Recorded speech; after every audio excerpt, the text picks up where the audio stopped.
Yay, we made it. Superb. Hi, Veerle. Hi, how are you? Oh, I'm great. Thank you for having me. Great, superb. So, we're talking about spiritual awakenings today. And so, we're talking with Dr. Veerle about her spiritual awakening.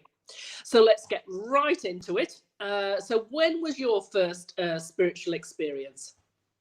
Well, Nikki, I think it forgot to turn off the tap when I was born because as a child, I was always seeing spirits and traveling with my angels to the universe. So I think I was born really open.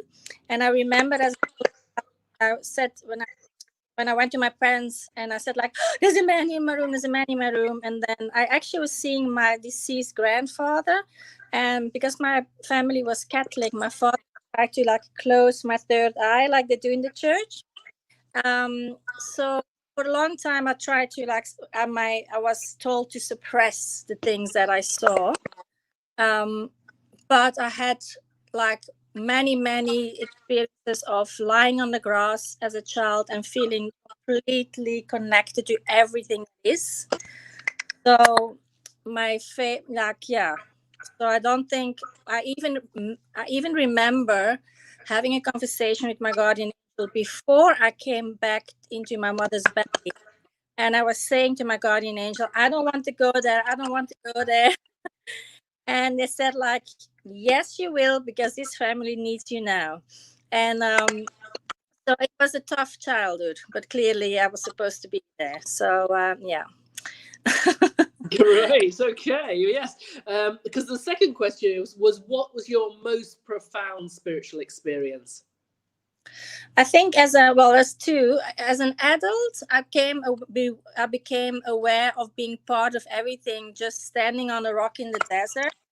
Like I felt myself like limitless and opening up. It's easiest for me when I'm away from people, when in nature. I just spontaneously had like ooh moments where it's like there's no edge to me. I'm just part of the whole experience. And that was in my early 20s. And then of course when I was drowned in the ocean in South Africa, and I already accepted that I was gonna die, and I already given up the battle of the rib, I made this last conversation with God, saying, bargaining for my life. And I said, okay, if you save me, I can't promise I'm going to go back to church because that's not really my, but I will be your divine healer if I like.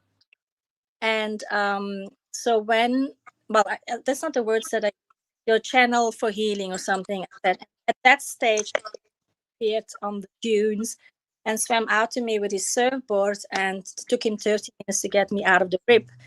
But and then disappeared and nobody knew it was. So I think this was like an angel. He only said like he's Michael, and then he was gone. So Wow. Mhm.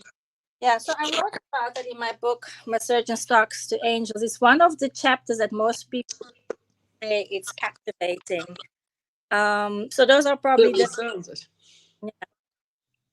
Yeah. Okay. Wow. So, is it has your awakening been difficult or uncomfortable? Obviously, it sounds it has been. My life has been difficult. I and still now, as soon as I feel comfortable, I think like, oh, I can settle here. Some drama will happen in my life, and it pushes me over again. And it's like I can never stop growing, because now as I'm a bit more mature, I can see that all of the bad things that happen to you, actually it's because they want you to grow. So yeah, they give you a push, and then you have to like follow, scramble back up and find yourself and say like, who am I? And this is how you get closer to your true self, and your life gets closer to being aligned with your soul purpose. Yeah, so Superb. Okay. What are the benefits you've had from spiritual experience? It is. it's enormous because I'm never afraid of being alone, and I never feel alone. And I also don't sweat the small stuff because I know this is just meaningless in the bigger picture. Also, I feel I feel like we're all brothers and sisters.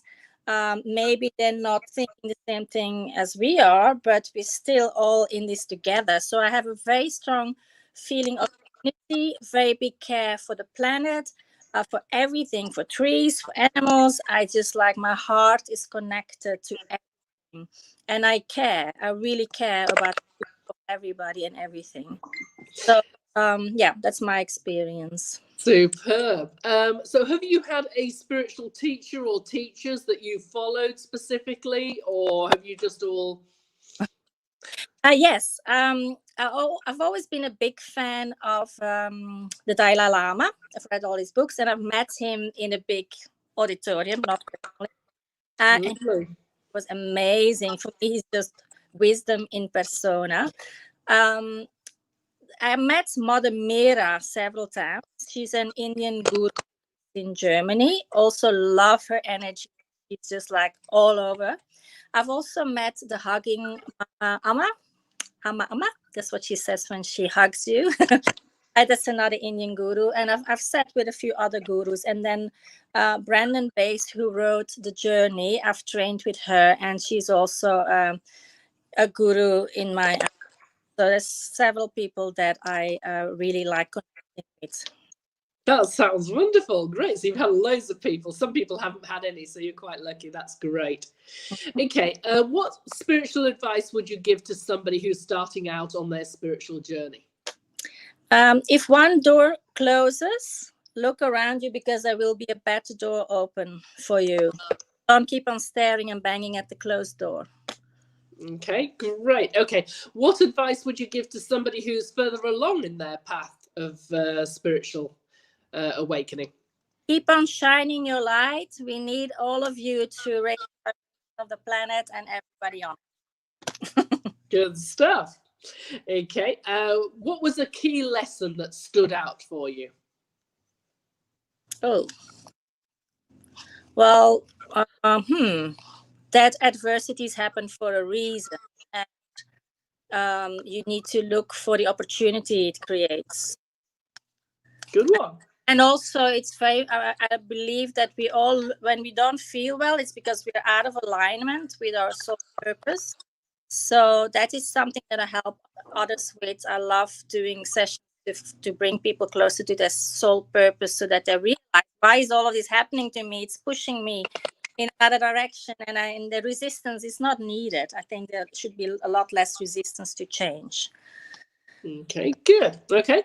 And the last question is, what's your favorite spiritual practice and how's it contributed to your spiritual awakening?